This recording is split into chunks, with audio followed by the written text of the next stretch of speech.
problem. This is throughout higher education in the entire country. We're hit more than others because we don't have a tuition base. You've heard about all your friends going to school and their tuitions have been going up and up and up. Well, those schools have gotten the benefit of those extra dollars. In Cooper Union's case, that money had to come out of the endowment. But So that's why we that's what we're questioning, is that benefit.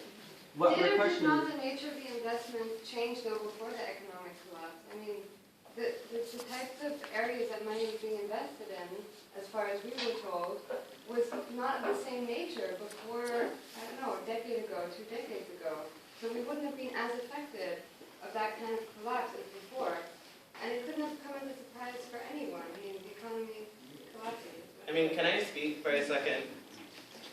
I understand that this is a very difficult situation to be in. I'm sorry, my name is Marcus. I'm a third-year art student.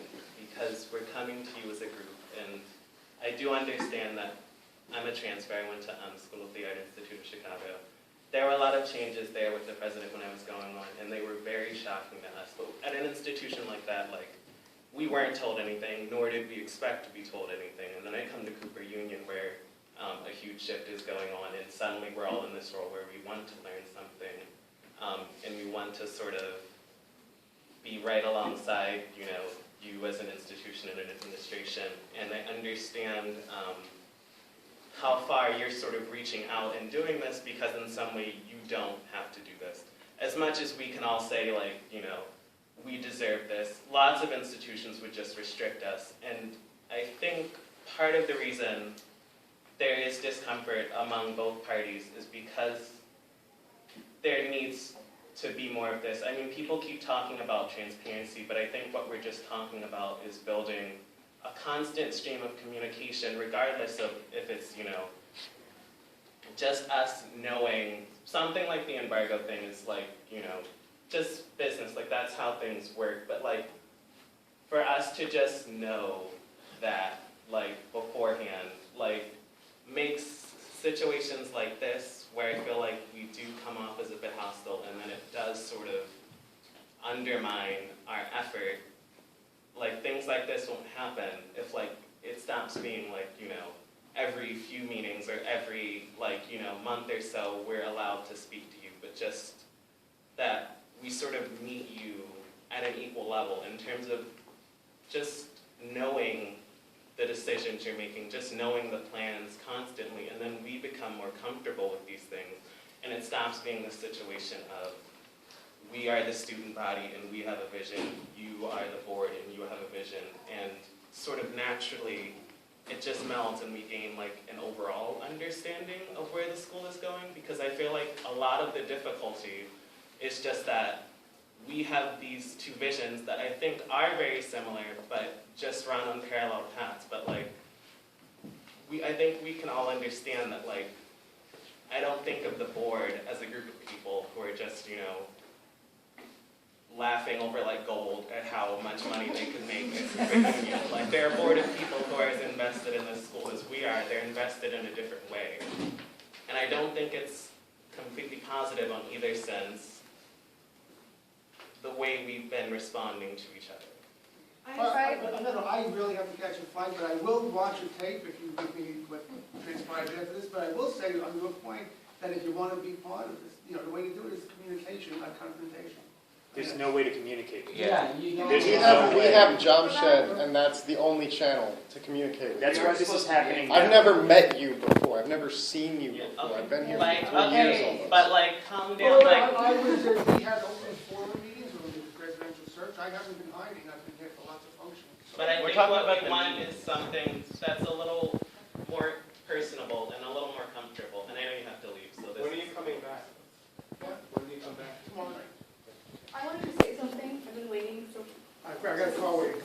I got a flight less than an hour. Well, I just wanted to express that what he said, the phrase undermining the whole us being in here, it seems that the palpable air of tension between us, the fact that we have to be hostile, and that we're sort of told that we can communicate with you, but we communicate with you in a way in which you listen to us and it pacifies us, and we believe that we're communicating something, but we're allowed to express our ideas but not ask direct questions. We're just allowed to talk, basically to each other and talk to you, but we can't even when you answer our questions, you have to look to one central figure to answer them. Like, all of these people probably have a bunch of different opinions, and it's just really ironic that we were talking about a question of passion, whereas it's really a question of trust, which is ironic because you're the board of trustees.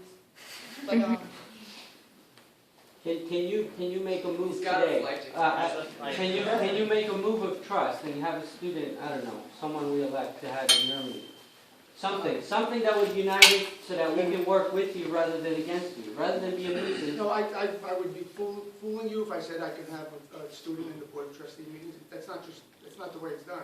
But I would like to find a way to get. Why is it Why? that What's way the way that's it's done? it has done? to be run as every other financial model Well, because you know, I don't know how to get out of here, but What are you protecting yourself against? I'm not protecting myself against anything. Well, one of the things that I'm protecting the board against, okay, and it's not just my decision, there's a number of people out there that distort things that takes place. When they find out facts, they distort it intentionally on the outside. It causes us a lot of grief, it causes a lot of trouble to try to counteract. But you know there is a legal system in this country. You can write a non-disclosure agreement, something so that the student won't make the mistakes that you say he will. And if he does, he will be legally penalized. We don't need non-disclosure agreements, we need less of that. Okay, I have to run, but I will listen, and Jim said will answer questions or not. So I have to go, thank you. All right. Thank you. You have my email address. Thank you. So you can send me whatever. Yeah. Okay. I think since people are cooling off, No, I wanted to make a comment, if you don't mind.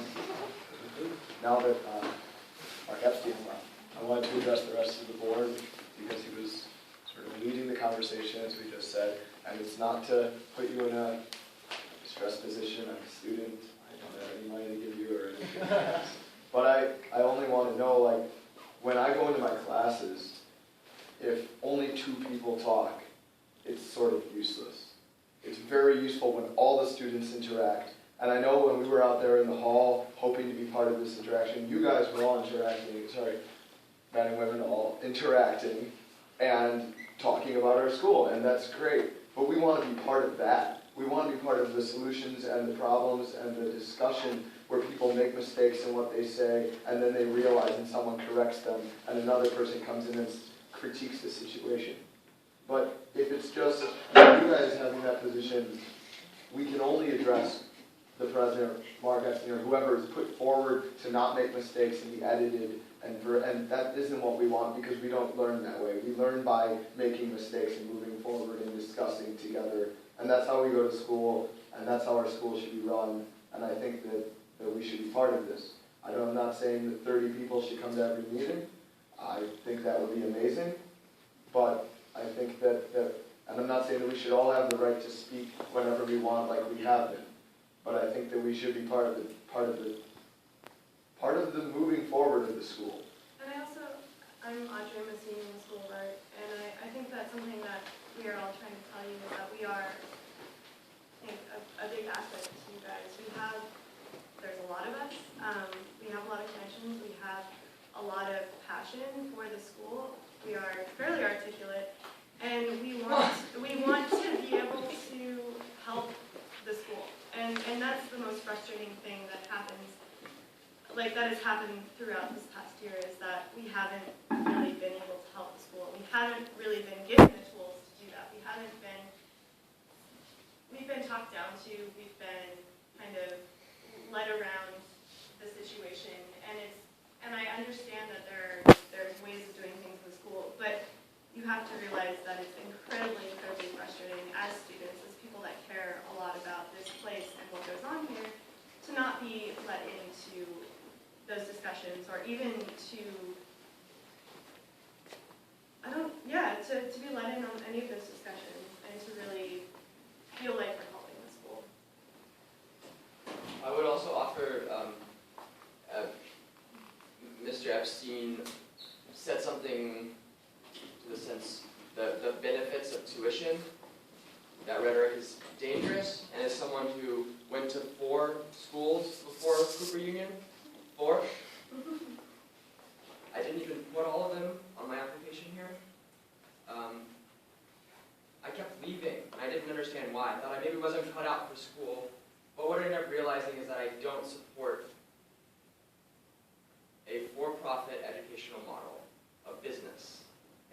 suggest there be a reconsideration of those ideas, because I don't believe there are benefits to tuition. I'd like none. But I think it is about power right now. Speak up. No, please, we- sir. I would like to hear your opinion. Speak up, please. It's not about the profit, it's about the sustainability. Mhm. We're not looking to make a profit. This school has been around for 153 years, giving away free tuitions. I don't understand why we don't understand that. Well, I would like to better understand that, I suppose, but I. Well, what's but not we- to understand? Well, sir. 153 years of free education. Yes, sir. That's So that's really enough. simple, isn't it? Well, sir. That's what we want to maintain. Absolutely, I think. I don't know if you noticed. That's not what we want to maintain, that's what we're Hey, growing. let him speak. I don't know if you noticed that there's only a third of the board here, but of the members here, I don't know if you realize that we're all alum, except for maybe one or two people here actually, on the board. So we share, and that should create some level of trust, it would seem to me. The fact that we're all of the same fabric. We came out of here. We're here because of our passionate and our desire to maintain the school as we have experienced it. We want you to experience it that way, and you will. The question is, because of financial situations in the world, not just at Cooper Union, but in the world, you know, all of us, I think many of us here, certainly I can speak for myself, have been, you know, damaged by the financial situation in terms of my own personal assets. And we're trying to deal with that. I'm trying to deal with it personally. We're trying to deal with it as an institution. So we're trying to maintain certainly what I've had, what he's had in terms of what we've experienced here. That's why we're here, because we have a passion about the place, and it's just not about passion, it's about sustaining, trying to maintain what we've had. We're here on our own time. We're all people in business who have other things to do, and trying to maintain a living and so on. So when I give up a day, and many days, as part of this, it's because I want to see you get what I have. But you're not even a question. You will get, most likely, what I have. The question is the next generation, and trying to sustain it. The question is, has there been a decision made as to whether there will be full tuition scholarships for students next year, incoming students in the class of 2017? You're asking me to answer that? I'm asking all of you. Coming in the fall of 13? Next year's incoming We class. already announced that. I announced that, I believe in Will April. you say it again? Yes. They will receive scholarships for the entire 4 years that they will be at Cooper Union. He's already said they will. Okay. I really appreciate you speaking. I appreciate you speaking as well. And I think that what you said is actually exactly what the student body is looking for. The problem, I think, is in the communication. Like I suspect that the board is the board because it's invested in the institution. Because what? Because it's invested in, like you're invested emotionally or, you know, financially or whatever. I think we come from different places. Yeah, and I mean, I can't imagine why you would do it otherwise. You know, I can't. Certainly in terms of the alum. Yeah. But somehow there's still this distrust, which you're observing. We all came in here and we're all fired up and all this kind of thing. I think if this is the story and if this is like what we can understand from actually coming in here and talking to you and hearing one person, two people I think have spoken who are here. And when you speak, it's like, I'm like, yeah, this guy knows what he's talking about, this guy. But somehow that doesn't trickle down through the whatever channels of communication.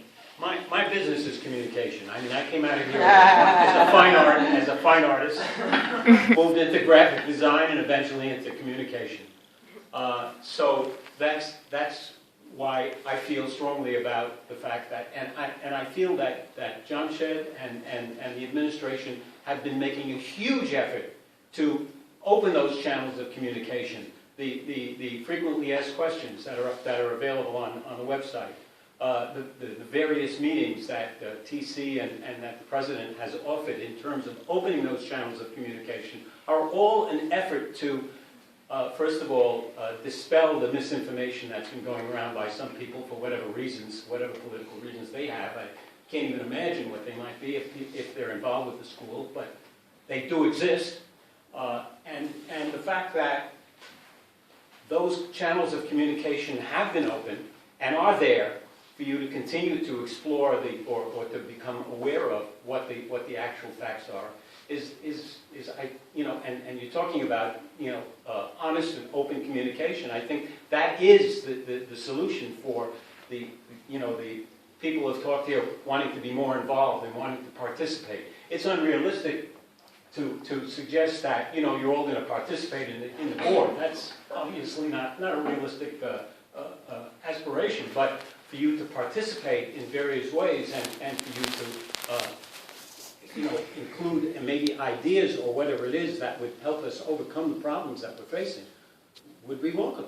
And I'm sure the president would welcome. But there I are haven't heard a voice like yours. I'm so happy to hear you speak. I think everyone feels the same way. I haven't heard that much passion in a voice in a year. I appreciate it. If everyone is so keen on ideas from students and alumni, I wasn't there yet when you explained why the way forward was not responded to really, or not a vital source of ideas, but could you repeat that? Well, there was an email.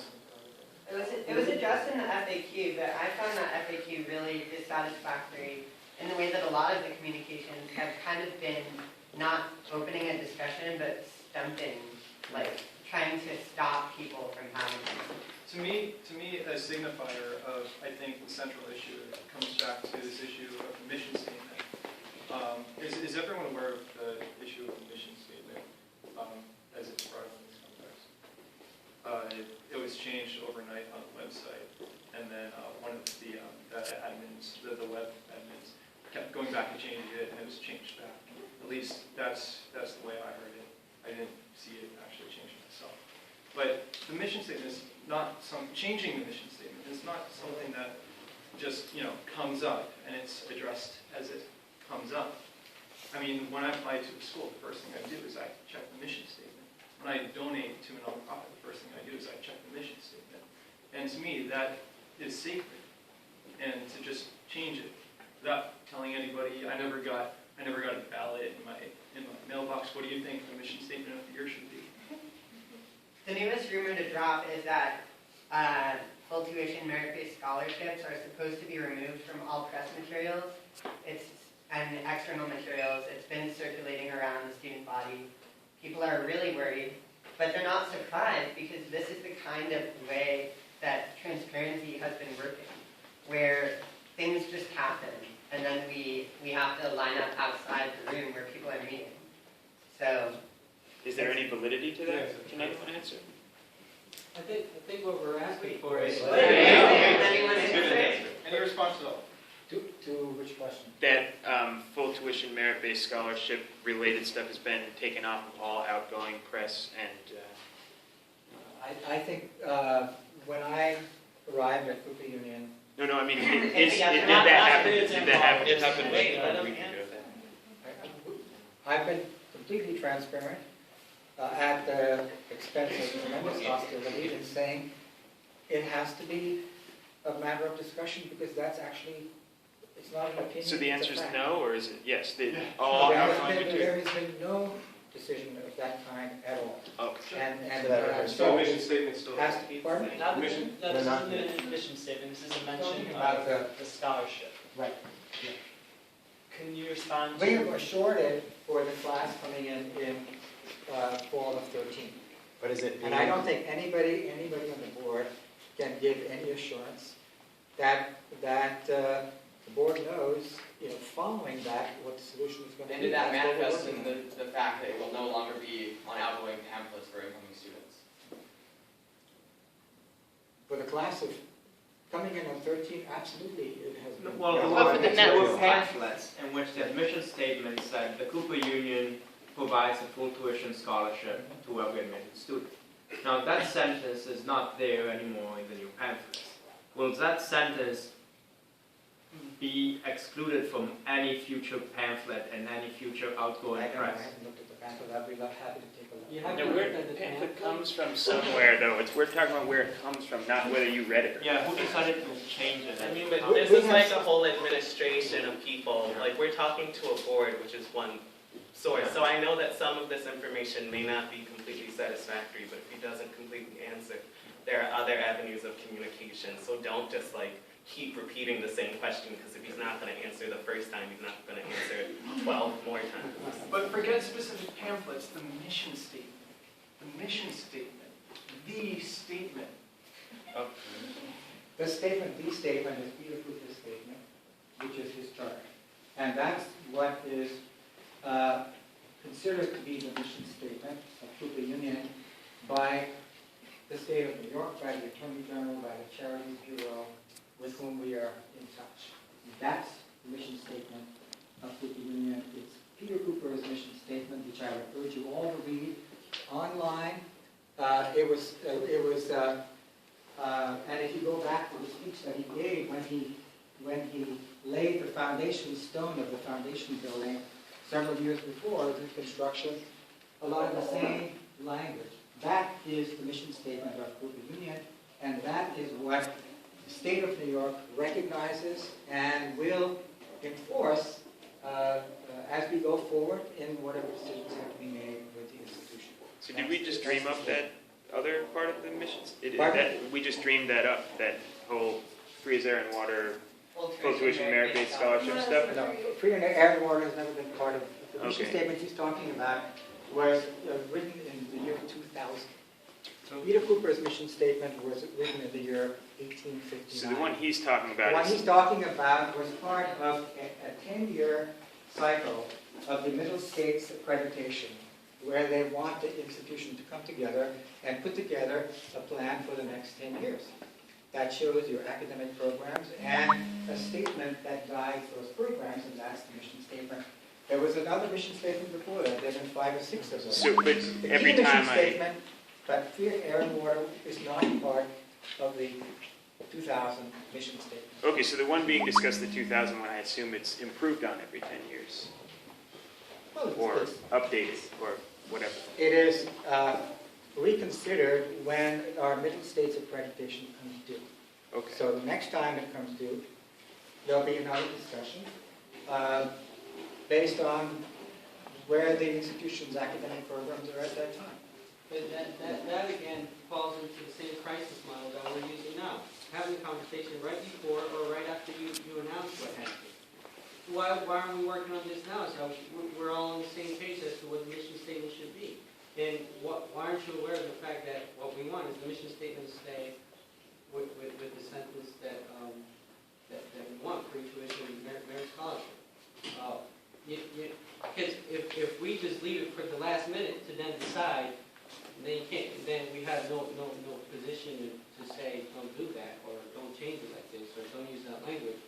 Then we're not doing anything right now. We're just appeasing everyone.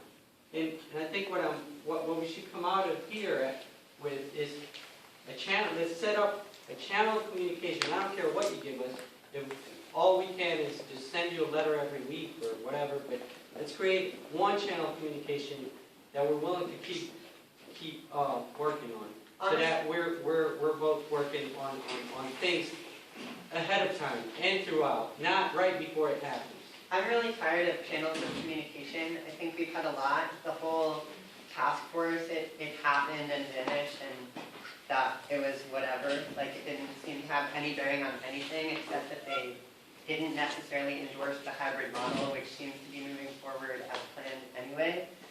And I think that if we can't get more statements from the administration that are strong and articulate and clear, and do not answer yes or no questions with, well, when I came to Cooper Union, because that's not a response, even if you're communicating, then I think we need to overturn the administration and the Board of Trustees, because people aren't happy with an administration that can't voice even an opinion that they don't agree with. So Are you willing to hear an opinion that you don't agree with? I mean, Yeah, there's I think a lot of, you say that we're not communicating because we're not committing to, staying free and, free forever. ultimately, bills have to be paid. And I think you heard the passion of Don and Tom and others, that we all went here, we all benefited from this, both the education and the scholarship. And it's important to remember that the school shouldn't be a school that's only about its price point, that it's got to be, and Peter Cooper, that was his priority, right? John said that it's equal to the best, or his highest priority was equality. His highest priority was equality, and if it's just free, then you get what you paid for, kind of thing. And I'm the first to be defending the goal of trying to get free tuition, but we have to understand that in the real world, things cost money. The money has to come from somewhere. And where is it going to come from? Alumni have to step up. A lot of people have to step up to the plate for this model, for any sustainable model to work. Otherwise, we're all kidding ourselves. And it'd be a lot easier for us to get out of this room and be all very happy if we would, say, great, we're going to keep free tuition. That's not why this whole discussion started. This whole discussion started because John Shedd came in and other people looked at the finances and realized that we could no longer commit to something and be telling the truth about that. And that's transparency. Transparency is sometimes raising issues that you don't have the answers for yet. You don't have the answers people want to hear, but we have to have the discussion. And part of the reason we ask everybody in here and hear what you're thinking is to get more ideas, get a sense of things without having us talk. And you said nobody talked. Well, part of it is because we didn't want to monopolize the whole conversation, but I think we wanted to hear what you were thinking. But you also have to understand the answers aren't always all there, and they're not always what we'd all like to hear. I mean, none of us who are alumni here would like to be in a situation where we change 100 years of history and what we gain from this. And we certainly don't want to change it lightly, but we also have to make it all work again. That makes me worried about our priority, though, because our priority as students is to maintain the full tuition scholarship. That's our top priority. And if you're talking about having to change that, then our priorities aren't aligned. But he's saying... But that's our priority also. Why do you think it's not aligned? We already said that was our priority. But